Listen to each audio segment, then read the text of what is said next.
abusuafo agidifo yebesan ama mu nyina akwaba sa na otwe mu no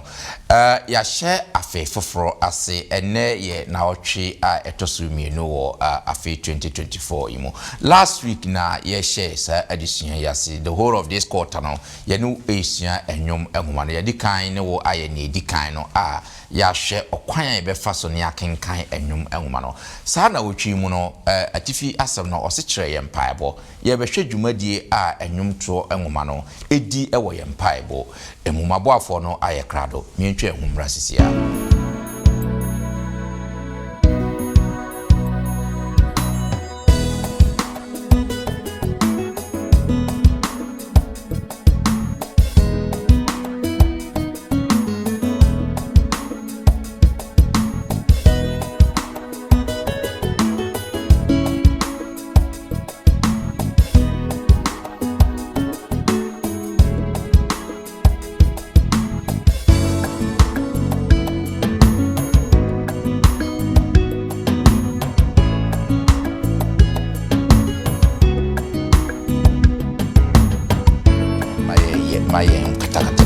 yen kan se yetie na mom emu na so yen claim promise na esa kase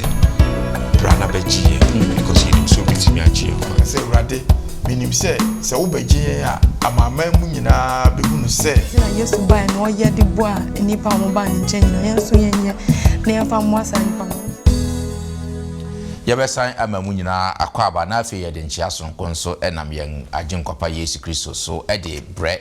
mu nyina ra yebeda mo asen so de biara da mo de mafidie de to London Ghana memenda akwanhwefo Sabbath school na afi chosemu empensem mu se na midi kankan no the whole of this quarter no ye hwe enwomto enwoma no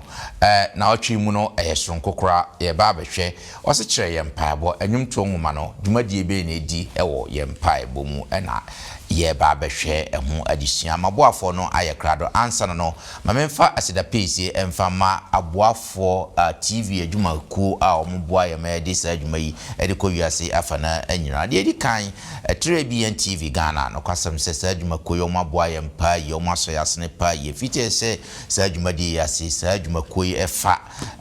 de ye ede ko wiase afana anyira TVN TV Ghana Ankrankro TV adwuma ko a wonye mfa mpemfa so enti se ne yina yinim no ehu sikasam no ya na edin pa yi sa wo hwen na se wo mmoa bia obetimi dia bo atre bia fa obumu se ya twro wo mfoni no won number wo mfoni no ni fa frɛ obi beje wo so kakra bia no fa bo atre bia TV Ghana omonso omani beje ye bebo mpaye ama na nyankopon so ebehirawo sonko kwan so asanso na Hope TV Ghana nso efa sa dwumadie e de kowiase afana nyinara sene ye nyina yenim no Hope TV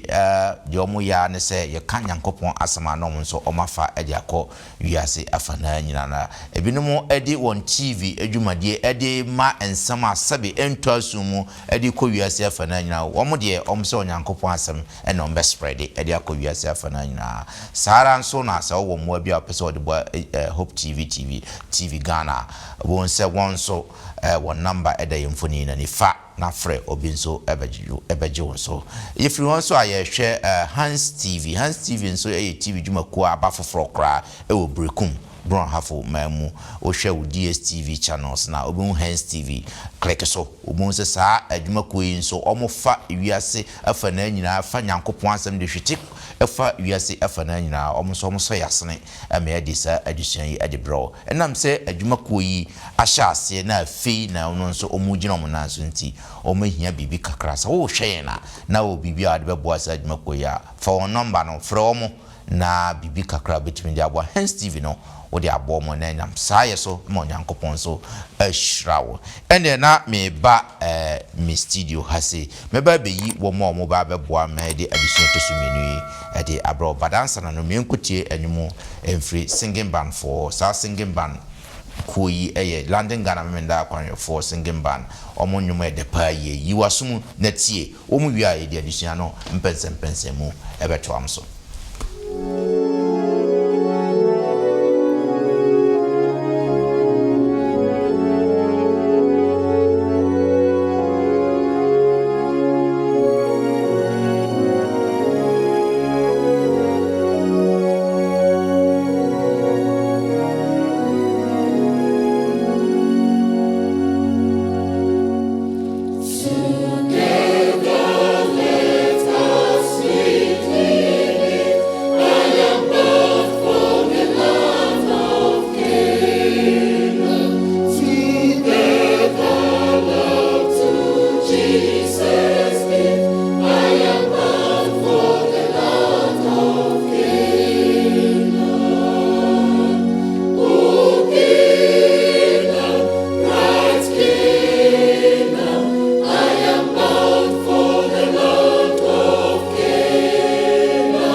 yɛbɛda yɛ nuanom singing band ase anwuma a ɔmode adi yɛn adesua yi animu ɛde ama yɛ ɛnde na megyina so ɛde ayi ma boafoɔ mo bɛbɛboa osa dwumadie mu ɛde akyerɛ mo media sɛ na munim no musomfo Bismarck Mensa ɛnde mewɔ yɛ nua Penny Harry intim ɛwɔ menkyɛn ɛwɔ ase Penny Harry ɛmo official pa ɛmo akɔ abanso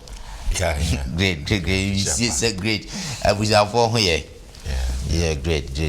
da masese ne afi ba kono mode mu ho hye mu no afi nso mode mu ho ahye mu sa onyankopon enhira mu great me ko mani mu sister Agnes Teten so na eti emfimfini sister age emu official pa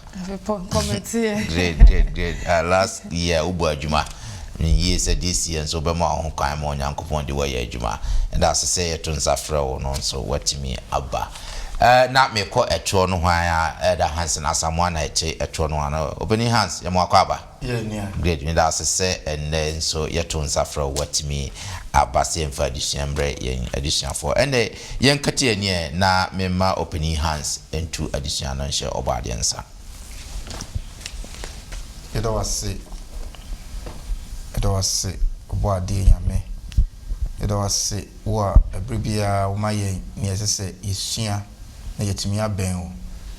ebredu bio se wo maye bie wase mu yedi kan sete ye ho nate ya no na boa ye maye nka ensemu a wona wasusu na wahwehye se ye nka adofo ewu wiase afa na nyina wotie ye no ma wontie na wontie wo anumu asem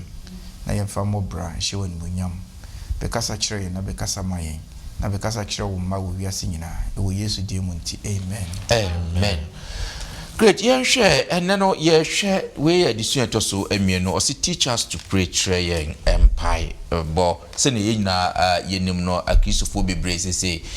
yente ase mu no eya na eya ye se empire bo de spontaneous no de ye mpofri mu empire no eno na empire bo papa de wansua no bibi na chese wo hyase na eno na empire bo onyankopon etie na nso ye hu se trose mu nso asuafo no bisa Yesu Kristo se won kyerɛ mo empabo ma Yesu Kristo kyerɛ mo empabo sara nso na wohwɛ enwomto nwoma no nso a empabo nko a na ayemu ma na wohwɛ baabi a wo ma place enwomto nwoma no mu a otum se na ekyerɛ Israelfo no empabo no yenso ende ekyerɛ yokwan befa so abɔ mpae na otwe mu no ye behwɛ dwumadie a enwomto nwoma no edi efa okwan a ye befa so na yabɔ mpae na mpo ye ne Yankopɔn ayɔnkofa kwantu a yetui ekwan a sa enwomto nwoma yi so ebeboa ye ma yatimi sa kwantu yi atimi adimu eno na sa na otwe mu ye ba behwɛ ye bedi kan hwɛ ye nka abosam no ewo Luka enwom no etie ye dubaako yimu ebaako isage se why krado akan nka bosom no my na fe ye hwe edition no mu ase na eba se o ba bi rebo mpaye na ojaye no na siofo no mu ba ko ka kire ne se erade kire ye mpaye bo se de Yohane nso kire ne siofo no amen yo opening house ye hwe nka bosom no first background what you say background na wo bisa ne de background anika nia anika wo hu ne say na asuafo ni Yesu anante for close to 3 years omo ahwe no oni omo anante they saw him pray they heard him pray omo hu so wo bompaye no mate so se wo bompaye but to omo individually no omo ankasa akoma mu no na omo hu se omo nimi mpaibo niema omo hu se omo nimi mpaibo ne se omo de omo empaibo life no prayer life no etoto wura no ede ho ehun se se ne yeye no ehu enti omo ko ne nchen se ba ko in other words I say okasama omo nyina kire ye mpaibo now before we go into anything no ebehu no say na asuafo no ankasa no bia because say na Yesu in Matthew chapter 6 no wadi kan aka say mu bompae a ma mu nyina abonten entiatia mu na mu repeat mu ho te say abosonsonfo na waka dada na wadi kan aka no wabi but at this point no na all be kire wo mu the real prayer because omo no to them no omo efa ne say empaibo ewo kwan bi a ese say omunya results bi ne no bi efi ba omo hwe Yesu suban no na onye wo bi a oduru public a obo mpae tenten se wa hwe Bible no mu nyina mu a ba bia oye miracle kese pa no ho na ne mpae busa na eka ono nko a ena no obo mpae tenten eno nti omo ka se kire ye mpae bo again e betimi nso aba se bia na omote kwan ya na Yesu Kristo fa so bom paye no a omu se words a oyusu gestures a oyusu ene demeanor kwan ya wo fa so ye ne ho no ene omo de no na difference ewo eti se ubesua bibia wo bi ho a isua free master no ho na master no ye Yesu Kristo no ankasa na mpaebo ye ne bima no om se kire ye mpaebo na ade ba kwan se yesua ne se nka mpaebo ye nsua na kwan a nka Yesu be twa omanim se wan ne ka kire mo se yetimi sua mpaebo nanso omawo a model of prayer hona yedinya na your friend the Lord's prayer o kire wo mo kwan a yemfa so emmom paye uwie na ho no a ubon se Matthew de o kire mu pa afisa mo bom paye a mo nhye no mu pia mu mamu nkasa bebre mamu repeating se mamu ntiatia mu mamu nyete se obi a wabro nsa na mo munye very straightforward with your God eti empaibo yesua nanso ne Yesu kire wo mo no enye empaibo a wahye da atweragu book mu paper so your friend doxology no I say you manimu a churches bi a omo mpaibo no ene efiri baabi na eba the whole be a kanisa esa wadwen enim nti Yesu de na o kire wo mo no wan kire wo mo say yen repeat the same lines but o kire wo mo the sequence and the model of prayer. Okay. Nti yeti yebetime so afiri Yesu ho. Yo, me da se pass opening one my background to ye member verse no yen ka bosam no. Great and yen hwe na fe yen wura yen adusua no mu ankasa se yen ni kan hwe se kwa ye de enwom enwoma no ebedi djuma wo empaibo mu. Yen hwe yen kinkan Yendika and Psalm 105 verse 5. We are Colossians chapter 3 verse 16. Nafi James chapter 5 verse 13. Nafi yen share okwanya yebefaso and I say Juma Bena a friend say and yom di wo yajidi for some esiamuno yen share. Psalm 105 verse 5 no say Monkai na ngwa de awaye na hodwidie ni nanum atemu no amen. Amen. Great. Colossians 3:16 also. Momma Kristo asem ntina mu bebre. Montrechre na mokasa ntre mu ho. Nyansa nyina mu. Momfa sanko so nnwom ne ayeye nnwom ne honhom nnwom ento dwom odaso wo mu akoma mu ma onyankopon amen. Amen. Finally, James chapter 5 verse 13. James 5:13 we say mu be hunu amane ana mano mompaye. Yes. Obibo atoni yem ana mano nto ayeye nnwom amen. Amen. You're beautiful. I can cancel me na powerful so no kwasem se simu mu ede. Juma ben na mu fi se enwom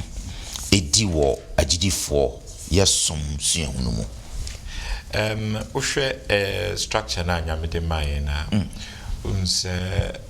nipa kono enwom no matwe na different people natural. Yes. Enti unse o start free ahihiem no dia ko bebia ne current situation e wo. Yes. Afede ebedu echire no obehu se anigye na odiaba. Enti ese ade eboa ye ne se yehwe ase na ade bia yehu hope.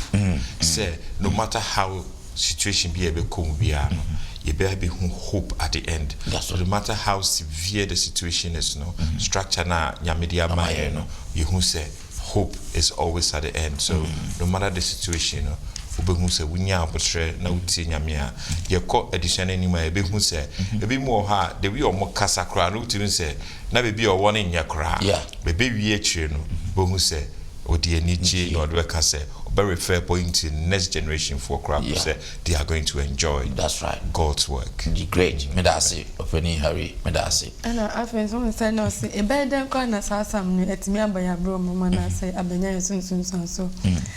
Ada say ye back in kind.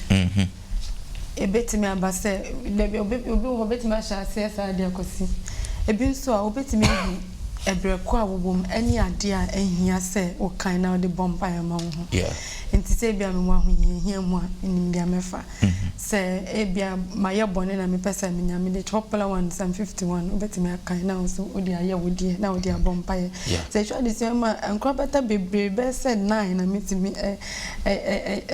ehu ye. Ebi enwum to ebi e bone facha ebi ya yeye. Yes. Ni na nti depending on situation and wobom at that particular time na ebema particular one na de be bompaye no say ye hu se ni nyina no ekowie wo Yesu Kristo ni won ni asenu anu so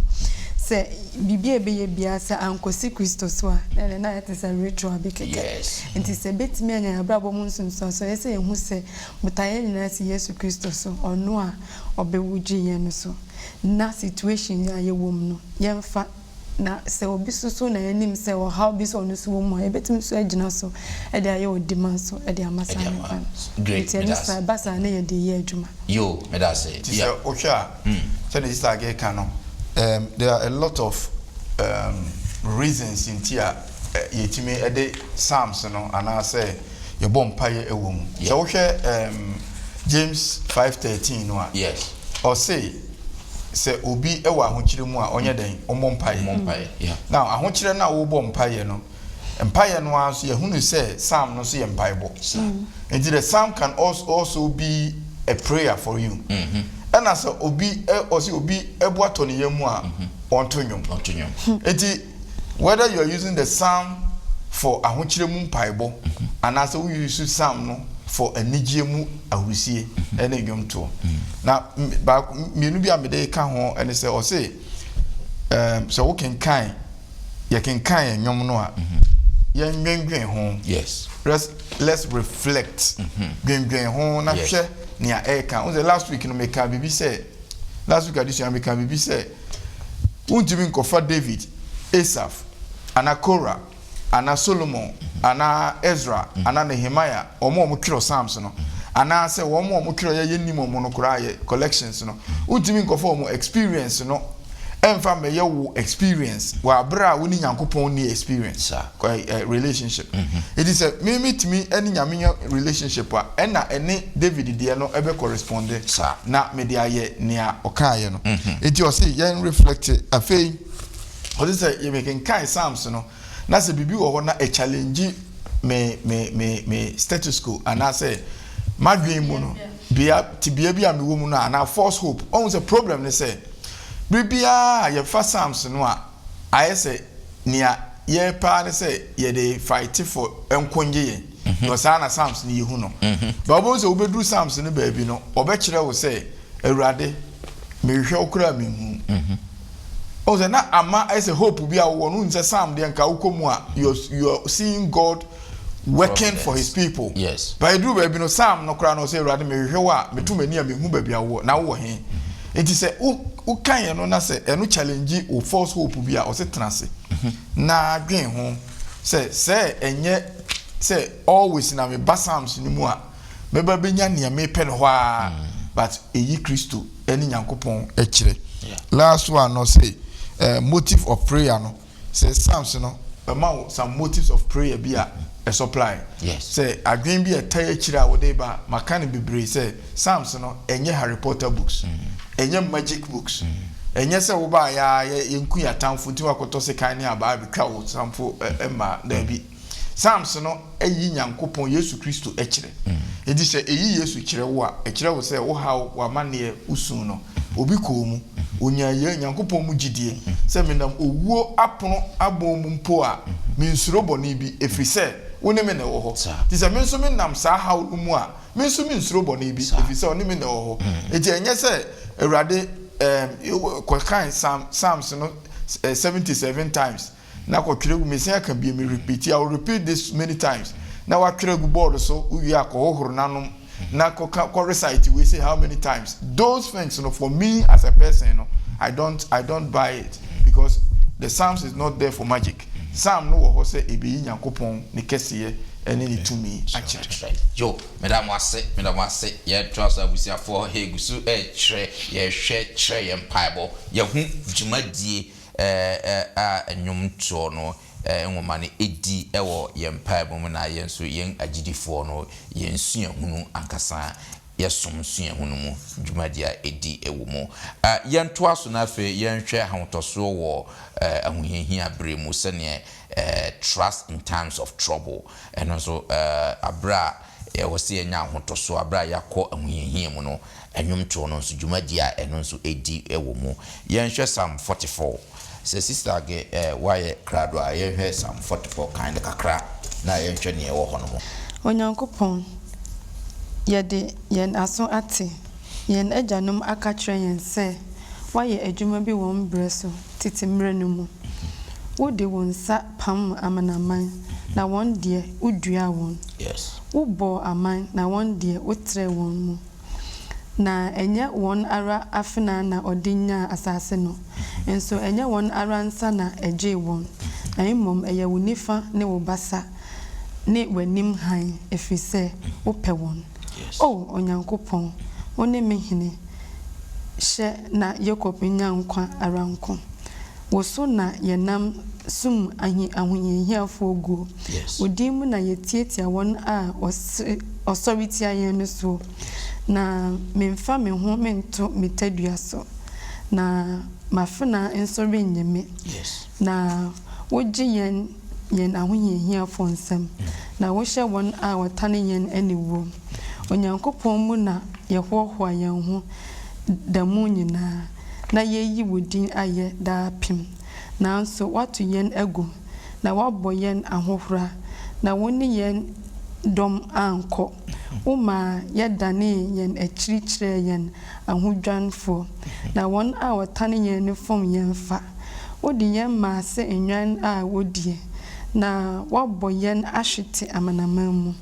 waton wonkrof wanton wonkrofo anye hwe wanfa won anye abodin wodi yen asi ho ama won a otiti yen ho nsopa ama won a watwa yen ho ahia no fe wodi ani ehuro wodi yen aye akasabebu amanaman mu wama aman bobɔ won tri nko woyen ho da nyina ma hohora damanim na aniwo katamiso de obomi ahohora na osopa menu enne ne otamfo no are tonti okay ye nyina abayenso nanso yen ren friwo na yen twa wapam no nkontompo nti rina kan 19 no na 26 nanso wobubu yen pasa de sakraman wo na wodi esum kabi akata yen so 26 sorry be boy yen na giyen wado yen ti amen great yan hwe sa asemi a Psalm 44 can all the way to 26 ikache dia na yen ena adentina mu fi se sa yitu asem yankasa enne relevant emaye we share the way Psalm no or Troy na Psalm 44 na or started from a very painful tone and a very painful situation. That is the current situation.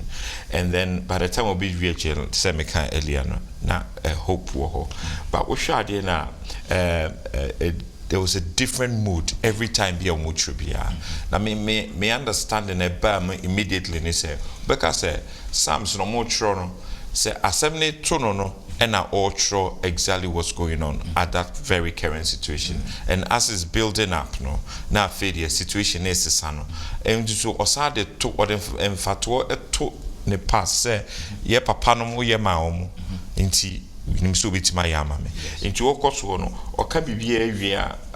osa eka se yenim say obey amaye in the end but we share a addition mususu a o cheche mu ka se ensem bi o ha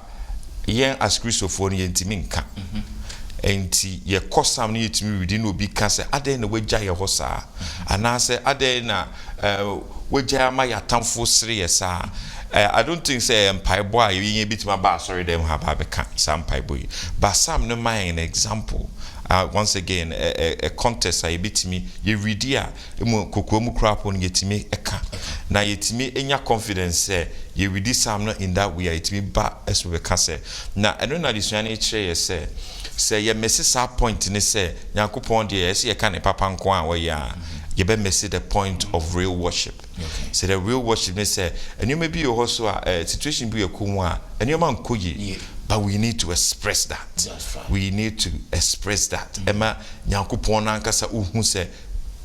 maybe I'm a may way, no train pa. Into idea I have been missing out if we tend not to say it. Okay. I don't know. You mean that's it. I can't say sister what say my refi me my in church tramuna and I best run away him.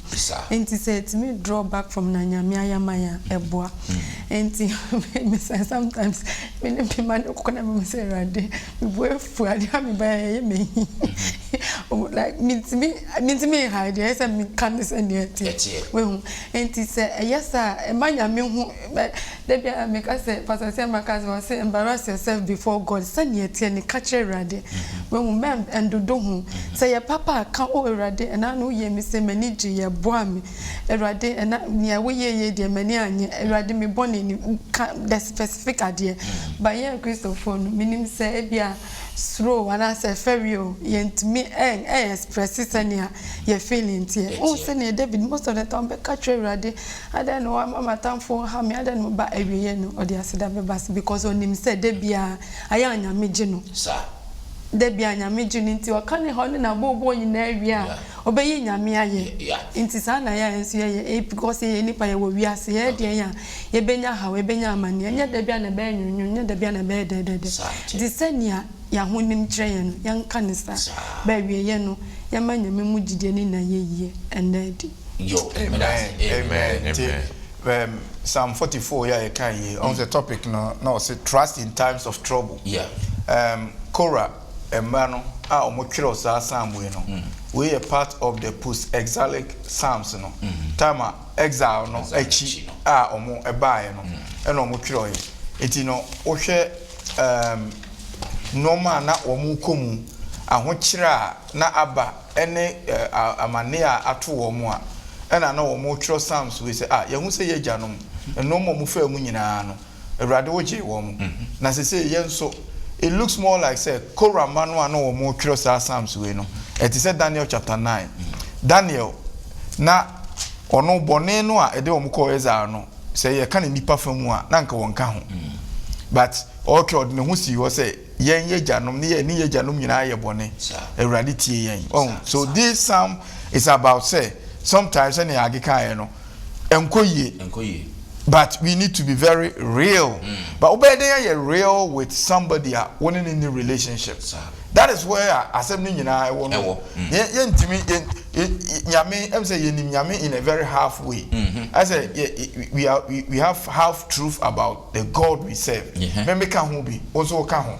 because say ohwa adifo no ene tetefo no a omotwetro sa psalms we no a they knew God so much say they went to him as a father yes onene ma no ewo a good relationship say ade no eha no a oba nanim be ka ne eha no but on say na writer no kan say asori mu our selective use of positive psalms no ama misguided some of our thoughts about God in certain areas. There is a tembia no say e ni genkwa na yusu ye psalms no Psalm 100 abasi nyina mumo se me awrade obi be dase obi na ne ho akere no no se ne despair we no o say yenhunu ba bia ye wo no na mmomu no enye se ye ka ama ye blame na koto nyame so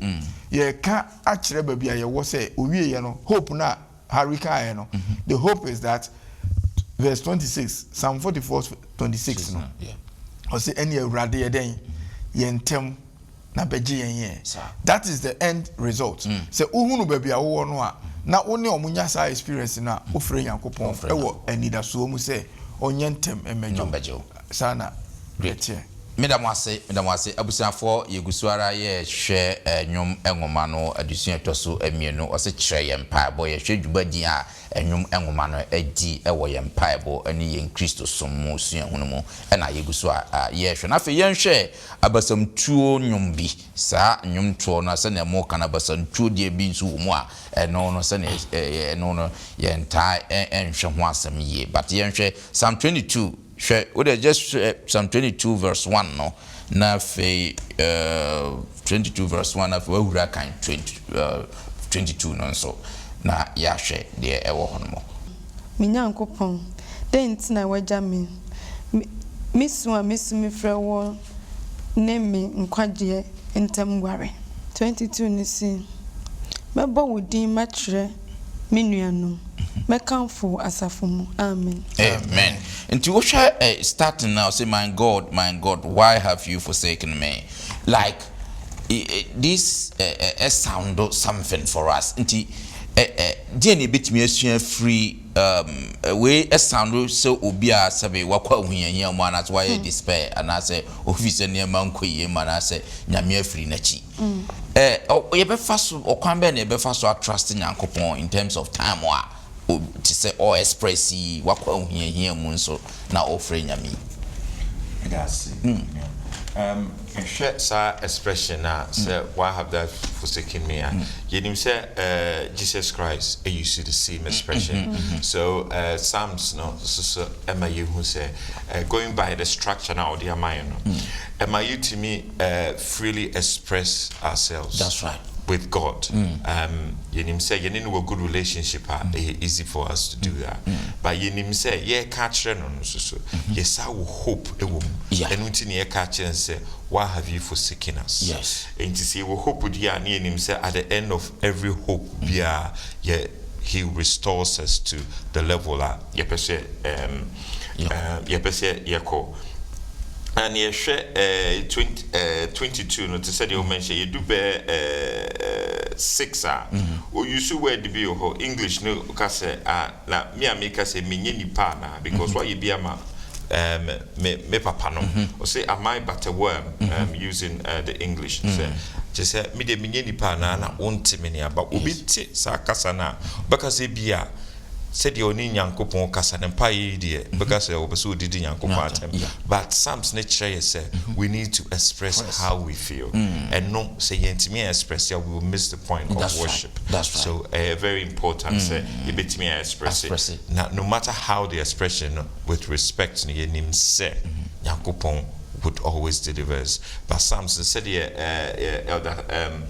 elder mentioned earlier on so one when you know take it except to be time and background make it complain crowd because say hey Yankopon that bro answer question but so twaso ni na good which yes you who say answers no ho me that's the opening great asema Aria Kano is the pinnacle of the whole study that's right even the difficult chapters it was Psalms difficult Psalms is Psalm 22 is Psalm 44 this is Psalm 23 na nipa krono or express grief no so o kan na we just an except na o kan eno nko a wan hwe ya obeka say na jamanu ni gidie but obeka ni nyina kosi no there is a verse in the end and in the middle where I feel only the hope and need so no eba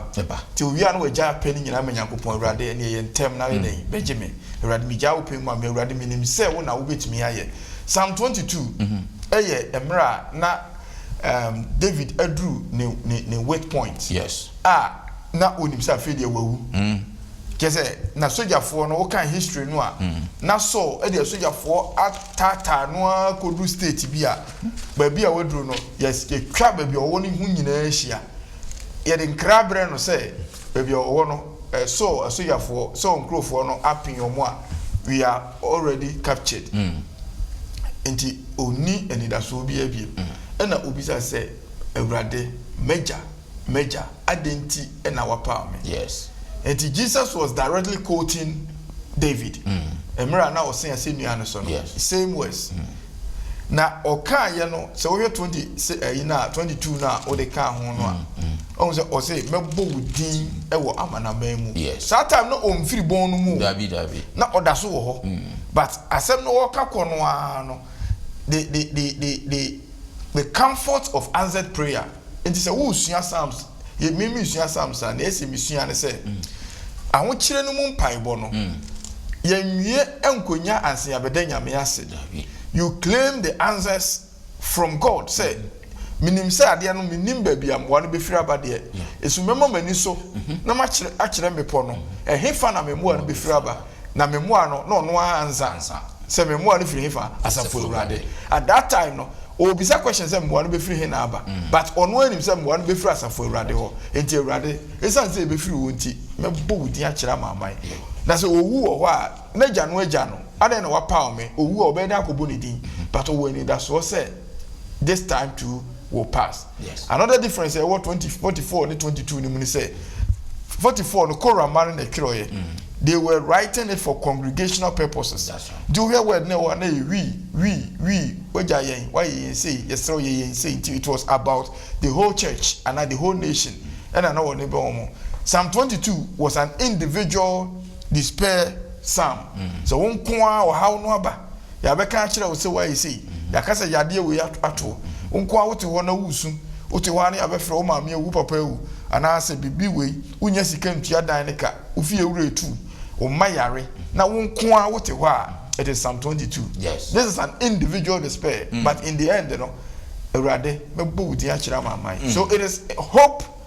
in despair. That's right. Or how no ba individually no Psalm 22 amane no ba se asafo a ana abusua ana congregation and as your door so a Psalm 44. That's right. So we are looking at both. Say, starting from baby enye, then so baby you know na enida so aba. This is the book of Psalms. Okay. Say na say you know. Na who is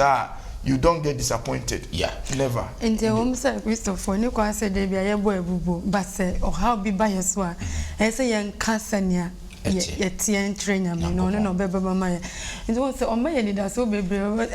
John 4 te beka say mo ma ko mo ntutu mo nyimi ni onim say o how o ho de wiase mu na ye tie abase nto bebe o there's no a da bebe TV news betia asembia ebu abemu ni ho and I say to akoma ni ho ba wa hye bo say man yakoma ntutu because tina bia bi wo ho maye nti despite all the how ye come nyina see you see beyond na ye hu nene ya ye be hu say anida so pa bi wo ho great yankwa ye na fe yankwa ye no say free abasam tuomu ko anida so mu yenhwe no so Psalm 13 verse 1 to 6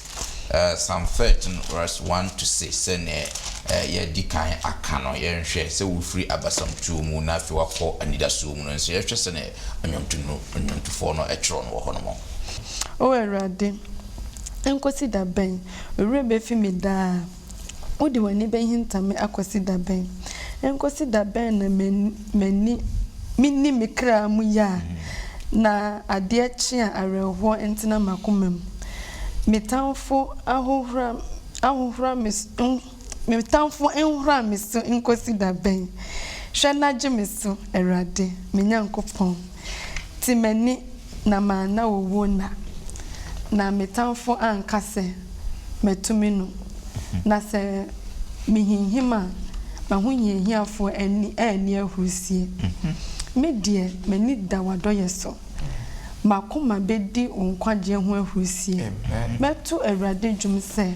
oni mi edi no yie amen amen great yeah sure hasen so to bia no na it saying in terms of the mood or the troye osha edien na mood no it saying send you hu no hase again Bismarck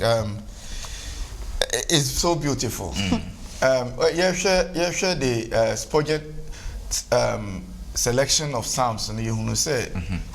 it started Psalm 1 to 41 David ahonhora ehonyom ahonhora na yemra na so etata no na ahokyere no it is all here Psalm every Psalm 1 akosi 41 no na ewo mu nyina no ahonhora ahonyom a ope emwa every baby but ne mwa ni nyina ekowie onyankopon so the Psalm 13 one of the shortest psalms but most beautiful and very strong now Rade enkosi da ben na wodi woni be hita kosi da ben Israel nyame da enkosi da ben na me kra ebe bre de biara he is in total despair ne ho e kire no o sre Awurade na nso se wo hwe the whole ade no ase ne ye ka no ano also from despair to hope obi a ne ho kire no a pese onim se owuo ben no o se mesrew so memu na owuo na yes and this is yes sleep so me koda na makata mani se obewu na ofre na no na nso wie ye no ne odi twa to uzo hwe a e na line bia be twa to o se meto nkwaje e ho dwom sa na one minyankopon these psalmists including David no munim ne nyankopon tumi ye se akasima empo a Awurade ebe come true yes yen so betimi asua no yen hwe say this week ye hwe kire me mpaibo kire ye mpaibo how to pray ye de enyomme ngoma no anase ye bebo mpaye through the psalms anase ne psalms no besi a kire ye say Yesu kire mpaibo ti se wo hwe a wa kire ye mpaibo wa bra ye ni age yes mpaibo wa bra ye wire aho mpaibo wa bra yakoma atuo mpaibo wa bra ye hia ni daso mpaibo ye bebo ne sen wa bra ye hunu babia ye mfa ye next anidaso no enko ni nyina na wo kire se in Psalm 13 no na David ni anidaso bia na nso okọ Nyankopon anim na ode the end na hu hia no e ba se minim ne obeye de na nso megidi se obeye etimeto wo nkwaje ehonyo again it is hope that led to the prayer enye prayer no na di hope no ba yo eye hope awo ene ma ne ko de ekoyi na kuma nyina ne ewonim nyina kire Nyankopon na owie ye no kire ne se me wo mu ani da so se obeye eno ti yesua mpaibode a na yesi yesua se in everything I nemu no eye sikasemu eye ehunahuna bi obonsam de ba o eye atamfo bi a yenim se omo wo yenso eye bibia wo twa ye ma se eye school eye bibia yade ene bibiara me namu wo namu no through the eyes the lens of Psalms and David ne omo aka no ye de ni da so bi ko nyame anim namu ye real with him okay kan se ne tie kire no namu manani da so no so enedi okay but no catcher say ye kind is akeka enya ye hu sunsanso bia enti ye say ye kind no ye ma eni ya brabo ne kope na ye be hu senia e kire ye say yenye say ye recite it say bibia ye kind citation keka enya yakoma mu bra enti ye say ma ne ye dwuma wo ya dwune so na yakoma mu na ne anyame ka no yenye ni sani ete eno anse ne betima nyanso sanso nti sa ye be kan ni da bia eso nyanso sanso bia e wa bra yo me da se yenhwe we na fe yenfa and sorry so I will restore us again sanfa yensi wo ebion Psalm bi wo ho Psalm 60 verse 1 to 5 yenhwe yenka sa Psalm we say na yenhwe ba bia yen abrabo we situation we betimi a places are some way ewo mu yenhwe Psalm 60 verse 1 to 5 Onyankopon wasim yen agu wabo yen apansam obuafu ma yen humra yen hu biom wama asase awoso wapai mu fa nasine sisi anim na ehinhim wama woman ehunu de eyedin wama yanom intintan insa ode franka ama wa ferifo say won fama won ho so no krenti de ebeye na waje wadoyenti fa wonifa je yenkwa na je yenso amen great inti mo fi say enyifa na mususu say sa enwum yi ye betimi ede djuma ewo ye mpaibo mu you heard say they were sure now because we're making a more one man detail of say yaka say nyame power yen to say we jai ho enti we so true na to say the we jai ho but even in that no osa esa kase brana beji yen because he him so bitimi agye yen ye de tutu ya brabo mu a ye bompire esi hu se no matter our situation biano yakopon bechi enkwa and he has the power or say owo to me so betimi agi enkwa obibia hu yes ye kaisa say no matter how deep it is, how sad we are no ya rehu mu ni na no yes ye kaisa na e na hope to be free and the belief and the faith no and be my the good result for him to be able to restore us. Okay, great. Amen. So so restoration now in a hurry Yamishra say it's our believe and hope no. I was so here Psalm 61-5 now again it comes back to either say Korah Manubia and Sankro, you know. It was the omono no mo de for the congregation. Nipa ni nyina ni onyamedi omwakom. Na practically so wako Africa baby na ekomasi enkwara otim hu so omano nyina papa omunya nsuo na you say farming is killing them we no na ebi sabi uhwe TV so advert ya omumfe ene omum senia etia na sankwara we ana nipa we say no omu bisa nyame asem a ogiri se den no mbebisa it is like Psalm 60 yes obebisa awrade wa maya nom attentansa wa boya hwete wa woso asase when an earthquake strikes na se nipa dan ya bubu ogu nipa so na o tiamu na se o sere nyame ho adomo a asem ben no obeka obeyisu Psalm we na in the end no so we use Psalm we a eyese nyame na wa pawo no ana debi onim se nyame betumi abegye no enu nti na all kasa ansem we nyina na owie a wakase awrade minim se wo begye ya amama mu nyina behunu se wo ye Nyankopon nti begye yen na ye hunu animunyam ti sometimes say ye kase psalms of despair no a esan se yenko sa ahunye hia no mu directly nti eya na yetimi relate no papa titem bia yen de no dodo na ye the praise psalms which is good menka say enye but say ne okọ how no mu no di na bobo a edu bia nwoma yensusu na yenjaji ni pakro but odofo say wonso wo bia despair no na susu dwell on the despair one no so we call oh praise the Lord for he reigns the whole world on the whole world and so be say wo how no say esusa adekuma bi onyame anim eti wonso how amawa ye bobofo bebre no mesrew Everybody see the beautiful picture of praise. That's right. Na onyame ayeye kosoro no. Na ni onyam no so eba ye nso. Na ni shira eba fam. Yo me da say. Design boy and sister say to be ekoye ma na ye nyame ya aya ye nhwe omo ntwa ye ho ahia. Because e bia me ekoye ma me na obi so e di yawo. Enti me manage mu no. E say me hwe ne ho nchen so. O say ma ye hu say Yesu Kristo oba ye no. Oji obi anu hoba ne ntan opam no ne mani bi ho a ya na ya ye na boni aba so bi on so en free yen ba ne nyina mo so bi anu hoba Yesu ho a opam no ana se wanfa ne boni anche no enti whether say ye na ya boni na na se ye okay a yen hwe ne oye mobrofon nso na ye mbo no mpaibom na bibia betimi aye de abone se na Yesu ba na oye de bo a nipa mo ba ne nchen nyina yen so yen na yen fa mo asa nipa no no so timi anya ni da so na yes ye woni bi yo madam wase abusianfo ye de yen addition no ebe etwe hase addition de abro no eye addition to so emienu wase kire ye mpaibo ye hu dwumadia enyum nto enwoma no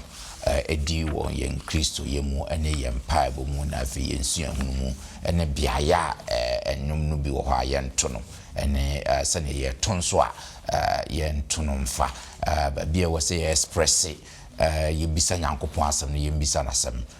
maye katakata bibia so yen kan se ne tie na mum emu na so yen claim promise na ewo mu no na sana Onyankopon aye na Onyankopon ensham next week no ye de etoso miensa na ebeto am so se ewurade di hene eno so ye disuan bia ebebo aye mpa ye nti se na wan yu hu amfi we mu no next week so men yu hu emfirmu katwani ambrasi mbwa bia obia na mema openi hari enshira so kra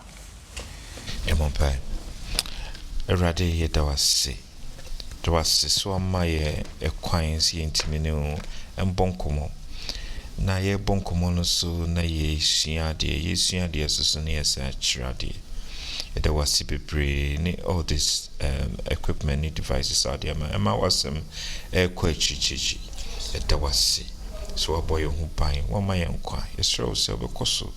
No ma jumedi ya quechi. Ama won some swat tre said you peno. We need a sword device. Amen. Amen.